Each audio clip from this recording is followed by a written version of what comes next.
두껍지만 너무 재밌는 SF 소설 헤일 메리호에 승선하시겠습니까? 재밌다고 유명한 프로젝트 헤일 메리. 하지만 과학을 몰라서 어려울까봐 읽기 망설여지신다면 저와 함께라면 이 두꺼운 책 어렵지 않게 재미만 쏙쏙 느껴가면서 읽으실 수 있을 겁니다. 저는 모든 페이지를 다 포함했으니까 스포당하기 싫으신 분들은 제가 나눠놓은 챕터별 구역별로만 따라오시면서 정보를 알아가셔도 좋고요. 아니시면 다 읽으신 후에 한번 복습하듯이 재미와 정보까지 얻어가시는 용도로도 보시면 좋을 것 같습니다. 헤일 메리라는 말의 뜻을 알면 소설 전반적인 분위기와 상황이 좀 더 극적으로 다가오는데요. 농구 혹은 미식축구에서 쓰는 용어라고 합니다. 위기의 상황 속에서 굉장히 우연히 겹쳐서 낮은 성공률이지만 공격을 해야 할 때 적진 멀리 쑥 던져넣는 긴 패스 혹은 버저비터 같은 개념이라고 생각을 하면 되는데요. 위기에 빠진 지구를 구하기 위해서 신락 같은 희망을 가지고 헤일 메리호를 저 멀리 우주로 쏘아 보냈으니까 정말 뜻이 딱 맞아떨어지는 이름이 아닐까 싶습니다. 좀 뻔한 듯하지만 궁금증을 자아내는 첫 시작은 혼수 상태에서 깨어나서 내가 누구지? 직업이 뭐지? 여긴 어디지? 를 떠올리는 과정입니다. 현재 상황에서 일어나는 일들 그리고 과거의 기억을 되찾아가면서 지식이라던가 상황을 하나하나 반추해가면서 이게 맞춰지는 그런 재미가 있죠. 개인적으로는 과학을 모르는 사람에게 진입 장벽을 처음부터 쌓아줬던 게 주인공이 지구가 아닌 곳에 있다고 깨닫게 되는 게 중력 가속도가 지구와 다르다는 점 때문입니다. 그 옛날에 갈릴레이 선생님께서 물건을 떨어뜨릴 때 무게가 얼마든지 간에 떨어지는 속도는 동일하다는 걸 증명을 해서 보여주셨죠. 이쯤에서 우리가 외워둬도 좋은 속도가 나오는데요. 초당 9.8m 로 떨어지는 게 지구에서의 중력인데요. 이 상황에서는 더 빠른 속도로 떨어지니까 중력이 다르다는 걸 알게 되죠. 여기서 주인공이 빨갛고 가느다란 선을 보면 뭔가 딱 생각이 납니다.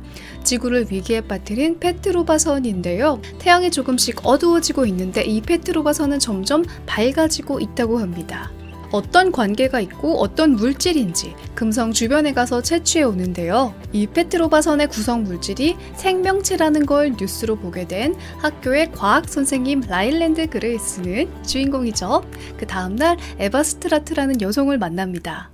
갑자기 나타나더니 일개 학교 선생님이라고 생각하겠지만 당신의 능력을 믿고 이 알 수 없는 물질을 연구하세요 라고 정말 강제적인 모습을 보여주는데요. 앞으로도 이 스트라트는 카리스마 있는 강압적인 모습만을 보여줍니다.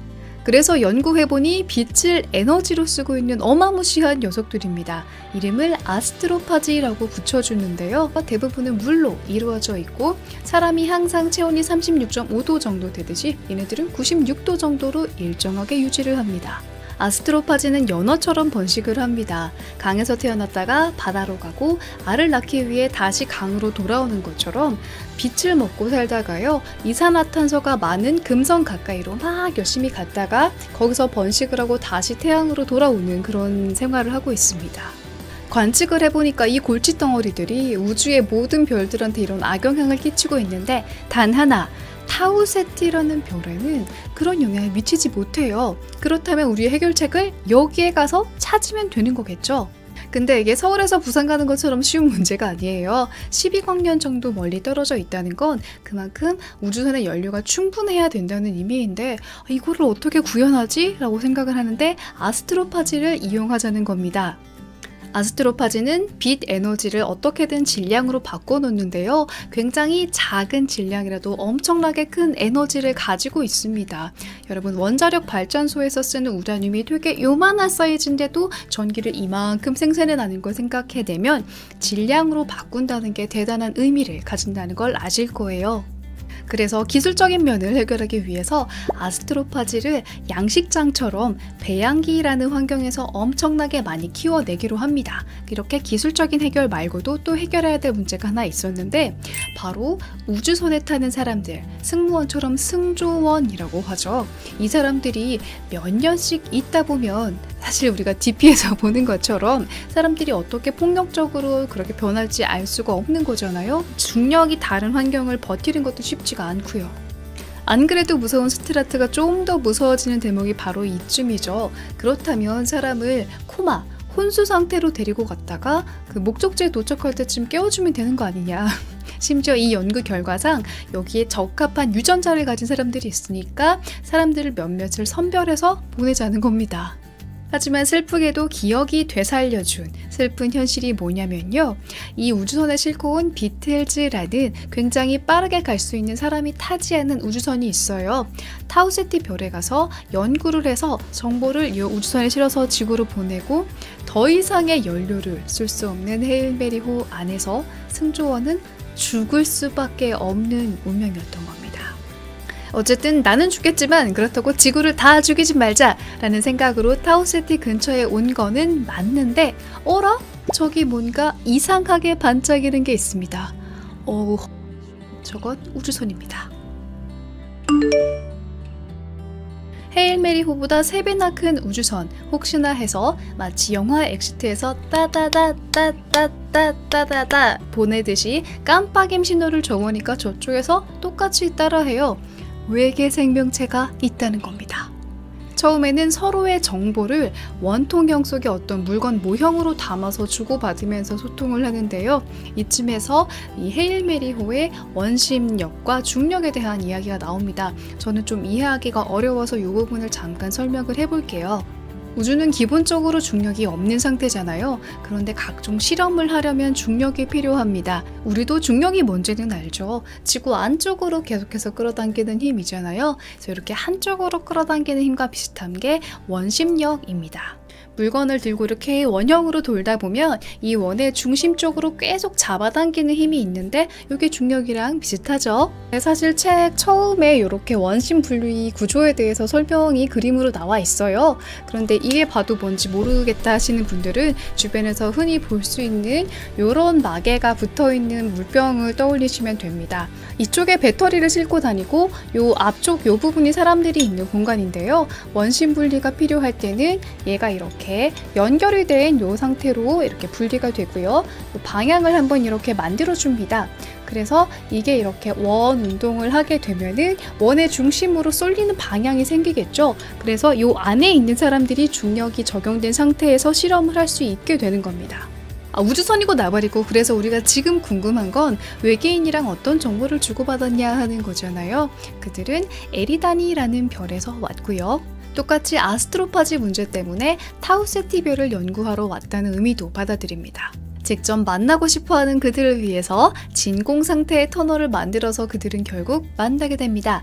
똑똑똑 노크를 하는 예의도 있어요. 여기까지 오는데 690쪽 중에 250쪽밖에 안 왔다는 게 무섭기도 하지만 스포를 해보자면 사실 이 부분이 개인적으로는 조금 지겹다라고 느껴진 부분이었습니다. 위기감이 굉장히 잘 고조되어 가다가 외계 생명체를 알아가는 과정에서 이걸 설명을 해줘야 되잖아요. 이 부분이 조금 지루하게 느껴질 수도 있겠지만 잘 따라와 보면 후반부가 굉장히 재밌어질 겁니다. 거대한 거미처럼 생긴 이 외계인을 로키라고 이름을 붙여주는데요. 여러 가지를 알게 됩니다. 로키가 살고 있는 에리다니 별은 기압이 굉장히 높고 주로 암모니아를 마시면서 살아가요. 피는 수은으로 이루어져 있고요. 눈으로 볼 수는 없지만 박쥐가 보는 것처럼 소리로 무언가를 보고 살고 있습니다. 6,700살까지 살 수 있고 과학기술도 굉장히 발달을 한 것 같은데 제노나이트라고 하는 쓰기도 좋고 강력한 타이타늄이고 스테인레스보다 훨씬 더 좋은 이런 소재도 가지고 있습니다. 굉장히 과학적으로 발전을 한 것 같은데 23명이 왔는데 로키 하나만 살아남았대요. 이쯤에서 또 어려운 과학 부분이 나와서 설명을 하고 넘어가려는데 우주에는 방사선이 굉장히 많습니다. 근데 이 에리디언들이 방사능에 처음 노출이 돼서 죽은 거예요. 지구인들은 방사선의 존재도 알고 있고 잘 활용도 하잖아요. 그런데 에리디언이 이걸 몰랐던 이유가 2가지입니다. 자기장이 굉장히 셌고요. 그 대기 공기의 밀도가 굉장히 촘촘해서 우주에 있는 방사선을 이렇게 두껍게 막아주고 있었던 거예요. 근데 로키가 살 수 있었던 이유는 아스트로파지가 모든 종류의 빛을 흡수하거든요. 엔지니어인 로키는 주로 엔진 그리고 연료가 있는 부분 근처에 있다 보니까 아스트로파지가 방사선을 막아줘서 유일하게 살 수 있었던 거죠. 그리고 이쯤에서 몰라도 상관은 없는데 꽤 나름대로 설명을 잘 하고 있는 부분이 있어서 저도 한번 최대한 쉽게 설명을 해보겠습니다. 우리가 알고 있는 원자 있죠? 원자도 더 작은 단위로 구성이 되어 있는데 양성자, 중성자, 전자 이렇게 구성이 되어 있습니다. 우리가 알고 있는 원자력 발전이나 핵폭발의 원리는 원래도 작은 놈이 더 작게 쪼개질 때 어마어마한 양의 에너지가 나온다는 거잖아요. 파괴력을 갖고 있다는 거죠. 양성자와 중성자는 플러스인가 혹은 중성인가로 나뉘어지는 건데요. 얘네들이 쪼개질 때 마치 나눗셈에서 목과 나머지가 생겨나는 것처럼 잘게 쪼개지는데 얘네를 중성미자라고 한다고 합니다. 아스트로파즈는 추울 때는 이 중성미자를 만들어내서 엄청난 열에너지를 뿜어내는 걸 빨리빨리 하고요. 내가 충분히 덥다 싶을 때는 이 활동을 하지 않습니다. 이렇게 해서 자기의 체온을 유지를 하는 거예요. 그리고 이쯤에서 로키가 한 걸음 더 다가오죠. 바로 지구인의 우주선 속으로 들어오겠다는 겁니다. 버블슈트라고 하죠. 이런 구조처럼 자기가 입을 공간을 만들어서 들어와요. 주인공은 과학자고요. 로키는 무언가를 만들고 고칠 줄 아는 엔지니어입니다. 이 둘이 합쳐져야 타우세티 별의 비밀을 풀어내는 데 도움이 될 것 같아서 헤일메리호에서 둘이 같이 연구를 하고 뭔가 연구된 데이터를 가지고 각자의 별로 돌아가지고 이야기를 합니다. 로키네 우주선에 아스트로파즈가 굉장히 많으니까 연료를 가득 채워서 다시 지구로 돌아갈 수 있다는 희망적인 얘기를 해요. 둘이 머리를 맞대고 만든 전략이 뭐냐면 페트로가 선이 가장 넓게 부딪히는 타우세티의 그 행성이 있어요. 이 근처에 주차를 해놓고 얘 샘플을 가져오자는 겁니다. 이 샘플을 보니까 아스트로파즈를 먹고서는 포식자가 있는 거예요. 유레카! 자세한 연구를 위해서 샘플을 가져와야겠는데 방법이 없어요. 이 별이 가지고 있는 뜨거운 온도라든가 대기 때문에 가까이 근접하는 게 어려워서 아이디어를 씁니다. 로키네 별에 있는 킹왕짱 물질인 제노나이트로 쉽게 말하면 바가지를 만들어서 줄을 연결해서 이렇게 퍼오겠다는 거죠. 근데 이 과정에서 위기를 한번 맞습니다. 너무 뜨거워서 우주선 선체의 일부가 조금 녹아버렸는데 하필이면 그게 연료 탱크인 거예요. 아스트로파즈는 빛을 먹고 살면서 이산화탄소가 가득한 곳을 가려고 하는데 이 연료 탱크가 녹아버리면서 아스트로파즈가 타우세티 별로 가버리는 거죠. 어쩔 수 없이 연료 탱크를 하나 떼어버리고 우주선이 막 흔들리고 주인공이 죽을 위기에 처하는데 로키가 주인공을 살려주고 엄청 힘들어합니다. 지구인의 환경은 로키에게는 거의 죽음과 가까운 거잖아요. 이 정도로 죽을 거였으면 조연이 아닙니다. 어쨌든 잘 살아나고 연구를 계속해 나가게 됩니다. 아스트로파즈를 잡아먹는 이 아이들에게 아메바 같다고 해서 타우메바라는 이름을 붙여줘요. 근데 또다시 불길하게 우주선에 불이 꺼져버리죠. 무슨 일인가 했더니 비상 배터리가 돌아간다는 거예요. 이 타우메바가 아스트로파즈를 먹으러 가버린 거죠. 주인공만 있으면 죽었겠지만 우리에겐 로키가 있잖아요. 깨끗이 닦아내고 연료통을 새로 만들어줍니다. 그리고 이쯤에서 되살아난 기억은 우주선 발사 아흐레 전에 승조원 중에 한 명이 갑자기 죽어버렸다는 겁니다. 그럼 어떡해요? 예비 후보들 중 한 명을 보내야 되는데 우리의 카리스마 스트라트는 그런 선택하지 않습니다. 바로 찾아오죠. 당신이 가십시오. 지금까지 쭉 연구를 해왔고 코마 저항력이 있는 유전자도 있습니다. 당신이 자살 임무를 띠고 우주로 가세요. 그런데 타우메바를 연구하면서 보니까 계속 죽는 거예요. 그 이유는 바로 질소였습니다. 근데 이거 되게 치명적인 문제예요. 왜냐하면 로키가 사는 별도 그렇고 지구도 그렇고 대기 중에서 질소가 굉장히 많은 양을 차지하고 있잖아요. 그래서 어떻게 해야 되나 생각하는데 사람은 어딘가 조금 아프면 면역력이 생기잖아요. 그런 것처럼 타우메바들이 질소에 대해서 높아져도 살 수 있도록 조금씩 강화 혹은 진화한다는 표현도 맞겠죠. 80% 이상의 질소에서도 살아남을 수 있도록 타우메바를 키워냅니다. 자, 이제는 그래서 빠이빠이하고 서로의 별을 살리면 될 것 같은데 이쯤에서 과거의 기억이 떠오르죠. 스트라트가 왜 이렇게 이 일을 맡았고 강압적으로 하고 있는지에 대해서 자신의 이야기를 풀어놓습니다. 식량이 부족하면 인류는 전쟁을 일으켰습니다. 기온이 계속해서 떨어진다고 해서 환경적인 요인으로 인류가 종말하기 전에 어쩌면 사람들은 전쟁을 일으켜서 서로가 서로를 죽음으로 종말으로 이끌고 갈 수도 있다. 이런 위기 상황 속에서 헤일 메리호의 생존 확률을 조금이라도 올리는 무슨 일이든지 어떤 희생이든지 자기는 다 하고 싶었다고 그 이야기를 해요. 이 불길한 기억은 불길한 냄새로 이어지죠. 아스트로파즈가 썩는 냄새가 다시 한번 납니다. 타우메바가 대체 어디서 샜지? 우리가 믿었던 로키네의 킹왕짱 좋은 물질 제노나이트를 얘네들이 이용하는 법을 알았던 거예요. 제노나이트로 만든 통 안에서 질소에 대한 저항력을 높이도록 진화는 했는데 얘네들이 똑똑해서 제노나이트라는 그런 분자 구조 속에 숨어서 질소를 피해가는 것도 배워왔던 겁니다. 이걸 깨달은 주인공은 부랴부랴 다른 재질 속에 타우메바를 넣는데요. 그때 딱 생각이 난 겁니다.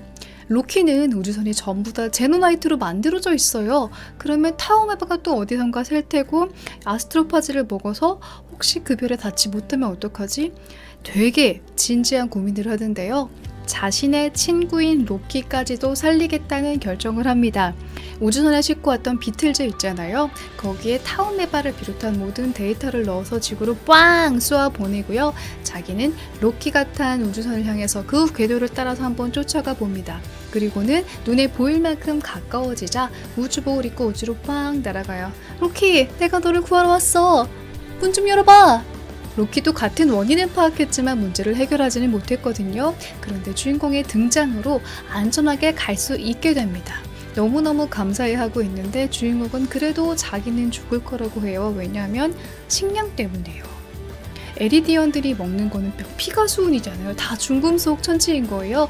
우주선에 남아있는 식량도 얼마 없고. 근데 우리의 로키는 똑똑하죠. 타우메바를 먹어보는 건 어때? 마치 우리에게 밀웜을 먹으려는 거랑 비슷한 개념인데 사람의 몸은 그 세포가 쓰는 에너지가 미토콘드리아를 통해서 오잖아요. 그리고 우리가 흔히 들어봤던 이름이죠. 글루코스라는 형태로서 이것들이 그 에너지를 저장을 하다 보니까 이론적으로는 먹고 살 게 있는 겁니다. 마지막 30은 아라비아 숫자가 아니라 에리디언 숫자로 나타나 있죠. 에리다니별에서 살고 있는 50대가 된 주인공이 나옵니다.